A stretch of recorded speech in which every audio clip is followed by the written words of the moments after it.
नमस्कार। सतीश शाह शो में आपका स्वागत है। आज दिल्ली के हाई कोर्ट एक कोर्ट ने, पटियाला कोर्ट ने, जो कि क्रिमिनल मामले देखता है, उसने ओंकारेश्वर ठाकुर, जो अभियुक्त हैं सुली डील के मामले में, उनको बेल दे दी।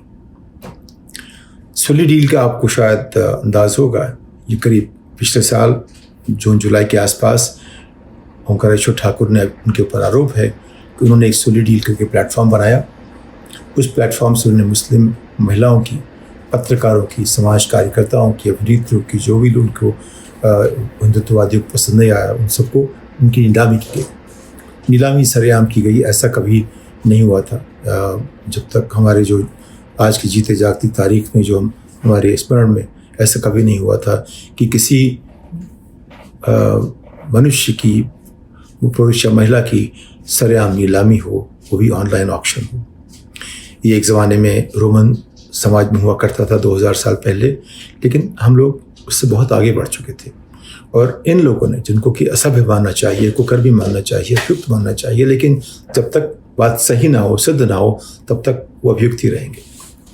इन लोगों ने ऐसा किया और जज ने माना कि इन्होंने अपराध, लगता है इन्होंने अपराध किया है, और फिर भी उनको बेल दे दी गई। और जज ने कहा कि ये लोग जवान हैं, इनके सामने लंबी उम्र पड़ी है, इन्होंने पहले कोई अपराध नहीं किया, इनके पास इनकी जड़ें समाज में हैं, इनके पास कोई भाग जाने का कोई रास्ता नहीं है, ये भागने वाले नहीं हैं। और फिर भी इनको, जो CBI है, जो भी जांच करने की एजेंसीज हैं, उनको अपनी पूरी पहचान देनी चाहिए, सारे अता पता उनको देना चाहिए, और वो इस तरह से किया जाए कि उनके ऊपर नज़र रखी जाए कि उनको बेल दी जा रही है। ये आप देखें, इस संदर्भ में देखें कि उमर खालिद, जो कि JNU के डॉक्टरल छात्र हैं, जिन्होंने बात की नफ़रत को प्रेम से जीतने की, जिन्होंने कोई गुनाह नहीं किया है किसी और के नज़र में, उसको हमारे प्रशासन ने 18 या 20 महीने से बेल नहीं दी है। उनकी जो अर्जी है वो हमेशा अस्वीकार कर दी जाती है। और भी देखें, सुधा भारद्वाज, गौतम नवलखा और स्टैन स्वामी, इस तरह के जो तमाम लोग थे जिनको पुणे के मामले में सरकार ने पकड़ा, उनके पर अभियोग लगाए, उनको भी बेल नहीं दी गई, उनको भी अस्वीकार कर दी जाती है उनकी हर अर्जी। उनमें से एक का देहांत जेल में हो गया, जो कि 82 बरस के थे, 80-82 बरस के थे। यानी कि इस सरकार का काम है कि जो भी करे उस पर पक्षपात का आरोप न लग सके। ऐसा ना लगे वो इस धर्म के साथ है, उस धर्म के साथ है, इस समुदाय के साथ है, उस समुदाय के साथ है, ऐसा लगना नहीं चाहिए। वो कितना भी हो, लेकिन जब पक्षपात की बात आएगी तो सरकार की जो एक, उसकी न्यूट्रलिटी जो है, उसके बीच में खड़े होने की, सबसे बराबर दूरी रखने की ज़रूरत है, अगर वो ख़त्म हो जाती है तो लोगों का विश्वास ख़त्म हो जाता है। और सरकार पर से, सरकार की निरपेक्षता जो है, एक सरकार का बहुत आवश्यक गुण है, उसका चरित्र ऐसा होना चाहिए। लेकिन हम जो देख रहे हैं, वो जो भी आपने किताबों बात पढ़ी होगी, जो भी आदर्श हमने माने थे, उन सब से बिल्कुल अलग है। हम मानते हैं किताब की दुनिया वास्तविक दुनिया से थोड़ा अलग होती है। किताब की दुनिया वो होती है हम जो चाहते हैं, वास्तविक दुनिया वो होती है जो हमें रोज़मर्रा में देखना सोचना पड़ता है, देखने को मिलता है। लेकिन इस हद तक जो दूरी हो गई है कि जो मुसलमान हैं, वो अगर ये कहें कि पाकिस्तान के राष्ट्रीय दिवस पे, अगर वो हिंदू भी हैं ऐसा बोल दें, लेकिन इस मामले में मुसलमान थे, उन्होंने कहा कि दुनिया में प्रेम का पाठ पढ़ाना चाहिए, शांति की बात करनी चाहिए, इस वक्त उनको पकड़ लिया गया। यानी कि मुसलमानों को कुछ भी कहने सुनने की आज़ादी नहीं है, और हिंदुओं को, जो हिंदुत्ववादी हैं, जो मुसलमानों के खिलाफ कुछ भी करना चाहते हैं, उनको पकड़ा भी गया तो छोड़ दिया जाता है। किसको छोड़ा गया? यति को, जिसने कि एक नरसंहार की बात की। नरसंहार किसका हो? एक मुस्लिम समाज का हो। कितनों का हो? 10 लाख लोगों का हो। कौन करे? हिंदू वाले करें, जो 100 लोग, 100 हिंदू 10 लाख को मार सकते हैं। इस तरह की बातें की जाती हैं जिनको बारे में सोच के भी सिहरन होती है। तो एक तरफ तो आप उन ऐसे जो लोग अपराधी हैं उनको आप पकड़ते भी तो बेल दे देते हैं, और जो लोग कहते हैं कि उनको मारो काटो, वो चाहे मंत्री हों, जो भी हों, उनको आप पकड़ते नहीं हैं, उनको आप प्रोसिक्यूट करने का आदेश नहीं देते हैं, उनको आप गृह मंत्री या गृह राज्य मंत्री बना देते हैं या कैबिनेट दर्जा दे देते हैं। तो इससे जो एक विश्वास सरकार पर है वो अपने आप कैसे होगा? या तो सरकार ये मान ले कि सिर्फ एक संप्रदाय की है, एक समुदाय की है, तब ये देश वो नहीं है जो हमारा संविधान कहता है। हमारे संविधान के हिसाब से इसमें किसी भी समुदाय से के करीब राज्य नहीं जा सकता, प्रशासन नहीं जा सकता। उसको हमेशा निरपेक्ष रहना होगा। ये उसकी पहली ज़रूरत है किसी भी प्रशासन की।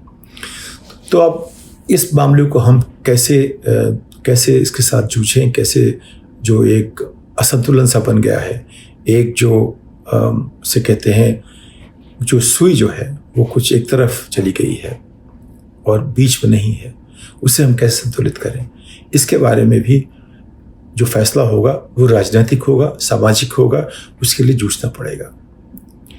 लोकतंत्र और जनतंत्र, इसकी कीमत हमें रोज़ चुकानी पड़ती है। इसके लिए हमें रोज़ खड़ा होना पड़ता है। अगर हम नहीं होते हैं खड़े तो ये किसी न किसी तरह से एक तरफ झुकता चला जाता है। ये झुकान अब ख़त्म करने की ज़रूरत है, क्योंकि 8 साल से इसका रुझान एक तरफ जा रहा है। उसे बदलने के लिए एक जो बहुसंख्यक वर्ग है वो शायद कुछ नहीं चाहता इस तरह की बात। उसमें एक सिर्फ बुद्धिजीवी हिस्सा उसका ऐसी बातें करता है, एक बहुत छोटा सा हिस्सा है जो बातें करता है आदर्श की, मूल्यों की, नैतिकता की। बाकी सब लोग जो हिंदुत्ववादी करें वो सब ठीक है, और जो बाकी लोग करें वो ठीक नहीं है। तो इसमें जो अभी पटियाला कोर्ट ने, जो क्रिमिनल कोर्ट है, उसने जो फैसला दिया है वो 2 अभियुक्तों के बारे में दिया। एक ओंकारेश्वर ठाकुर जिन्होंने सोली डील बनाई थी, और एक बुल्ली बाई करके जो दूसरे थे बिश्नोई जी, नीरज बिश्नोई। तो नीरज बिश्नोई इनको पहले पकड़ा गया था। उन्होंने जब बातचीत की उसके बाद ओंकारेश्वर ठाकुर को पकड़ा गया। लेकिन ये लोग सिर्फ मासूम लोग नहीं हैं। इन लोगों ने जानबूझ करके इनके मानसिकता में जो एक जहर फैला दिया गया है वो ये है कि मुसलमानों से हमें इस देश को बचाना है। व्हाट्सएप जो विश्वविद्यालय हमारे देश में चल रहा है पिछले 10-1 साल से, वो जिसकी भूमिका हमारे प्रिय नेता ने, उनके चाहने वालों, उनके भक्तों ने रखी थी, वो जो एक भूमिका बन रही है तब से, उसमें सब तरह के झूठ की बात आप सुनते रहते हैं, जिसमें जो वो कह दें वो इतिहास बन जाता है, और वो झूठ रोज ही मैन्युफैक्चर हो रहा है। अभी आपने देखा अरविंद केजरीवाल ने जब ये कहा कि 32 साल हो गए कश्मीरी पंडितों को वहाँ से पलायन किए हुए, तो किस सरकार ने क्या किया? भाजपा सरकार कम से कम 13-14 साल तो थी, 14 साल थी सरकार में, उन्होंने क्या किया? 8 साल से जो नई अभी की सरकार भी चल रही, इसने क्या किया? क्या किसी को पुनर्वास उसका वापस किया गया? नहीं किया गया। तो सिर्फ फिल्म बनाने की बात हो रही है। वो जो हमारी जो समझ बन रही है इस सरकार की, उससे कुछ मिलती जुलती है कि हर चीज़ में जो है एक ऐसा माहौल खड़ा कर दीजिए, चाहे वस्तु स्थिति कुछ भी हो, माहौल ऐसा खड़ा कीजिए जो एक धर्म के खिलाफ हो, एक धर्म को और कुछ उग्रवादी बना दे, और सारी कोशिश इस तरह से है कि वो जहाँ समझ का मतलब होता है ताली बजाना, ताली पीटना, उससे जो है सब चीज़ें ठीक हो जाती हैं। ताली पीटो, ताली बजाओ। तो ये जो संस्कृत ताली पीटो, ताली बजाओ और मत सोचो मत, जो कहा जाता है वो करते रहो। तो आपने देखा होगा कई बार ऐसा भी होता है, लोग कहते रहे हैं कि जो लोग ज़्यादा सोचते हैं वो देश में उत्पादन नहीं बढ़ा सकते, उत्पादकता नहीं बढ़ा सकते। उत्पादकता वही बढ़ाते हैं जिनसे जो कहा जाए करते चले जाएं। तो यानी कि हमारी जो नेतृत्व आज की है, हमारा नेतृत्व वो चाहता है कि सब लोग सिर्फ उनके साथ पीछे पीछे चलें, कोई सोचना नहीं शुरू न करे, सोचना सब बंद कर दें, और जो वो कहते हैं कोर्ट भी वही करें, अखबार वाले भी वही करें, जो प्रशासन के अधिकारी वही करें। लेकिन लोकतंत्र तब नहीं चलता जब तक कि पॉलिटिकल एग्जीक्यूटिव यानी कि लेजिस्लेचर, और एग्जीक्यूटिव यानी कि प्रशासन, और जुडिशरी और मीडिया, ये चारों एक स्तर न रहें तो चीज़ें असमतल हो जाती हैं। उसमें आज की तारीख में पॉलिटिकल एग्जीक्यूटिव इतनी हावी हो गई है कि बाकी 3 पाँव छोटे, 3 पाँव 2 फुट के, 1 पाँव 5 फुट का, वो कैसी मेज होगी? वैसे ही समाज हमारा बन गया है, जिसमें कि एक पाँव लंबा है 5 फुट का, बाकी पाँव 1-2-2.5 फुट के हैं। तो यानी कि जो एक ढलान उसकी ऐसी है कि जो हम देख रहे हैं 8 साल में हुआ है। क्या हुआ है? आर्थिक अवगति हुई है, समाज बट गया है, राजनीति में तमाम सवाल खड़े हो गए हैं। और अगर सब कुछ एक तरफा हो जाता है तो उसका मतलब ये है कि कहीं कुछ गड़बड़ है। वो गड़बड़ कैसी है? हमारा जो इलेक्शन कमीशन है वो वही नहीं था जो मनमोहन सिंह के ज़माने में था, वही नहीं था जो कि एक ज़माने में जब सेशन बने थे तब था। तो अगर हमें लोकतंत्र वापस लाना है तो हमें सेशन का चुनाव आयोग चाहिए। लोकतंत्र वापस लाना है तो जो चीज़ें संविधान लिखने वालों ने कही थी वो चाहिए। हमें फिर वही अम्बेडकर नेहरू का वो ढांचा चाहिए। अगर संस्थागत नियमों से राज्य नहीं चलेगा तो राज्य की विश्वसनीयता खत्म हो जाएगी, और वो खत्म हुई तो उसके तमाम आयाम हैं। उसका एक ही रास्ता निकलता है जो कि 20वीं सदी के बीच में 1930 से 45-46 तक जो यूरोप में आपने देखा, और कुछ देशों में उसके बाद भी चलता रहा। वो ज़माना था मुसोलिनी का, हिटलर का, स्पेन के तानाशाह का, और उस तरह के लोगों का जो तानाशाह थे। और इसमें से कम कुछ एक तानाशाह बने थे लोकतंत्र के नाम पे। उन चुनाव जीत के वो तानाशाह बने थे, और उन्होंने क्या किया उसके बाद आप जानते हैं। पूरा इतिहास जो हमारा है वो होलोकॉस्ट के पहले और उस बाद के हिसाब से देखा जाता है। एक तरह से देखिए तो जिस तरह से अगर कुल मिला के मान लीजिए 2-1 करोड़ जो यहूदी हैं, ज्यूज़ हैं, अगर वो ऐसा कर सकते हैं कि अपनी बात को सब तक पहुंचा सकें, तो हमारे जो तमाम और अल्पसंख्यक दोस्त हैं, साथी हैं, भाई बहन हैं, वो चाहे मुसलमान हों, सिख हों, बुद्ध हों, बौद्ध हों, जैन हों, पारसी हों, उन सब की बात भी सबको पहुँचानी पड़ेगी उसी तरह से जैसे यहूदियों ने अपनी बात सबके सामने रखी। उनके सामने दुनिया को झुकना पड़ता है इस बात को कि उनके साथ होलोकॉस्ट में जो यातनाएं उनकी दी गई, जिस तरह जो एक नरसंहार हुआ, उस सब से दोबारा वैसी हालत ना हो, उसको लेकर के वो कुछ गलत काम करते हैं। जो इज़राइल में फ़लस्तीन के खिलाफ जो काम होता है वो काफ़ी मेरे हिसाब से, या बहुत लोगों के हिसाब से कम आधी आबादी की दुनिया के हिसाब से वो गलत है। लेकिन जो कि एक जो पेंडुलम जो घूमता है, एक बार वो कुछ दूर तक जा चुका है, तो अभी उनको थोड़ी मोहलत मिल गई है।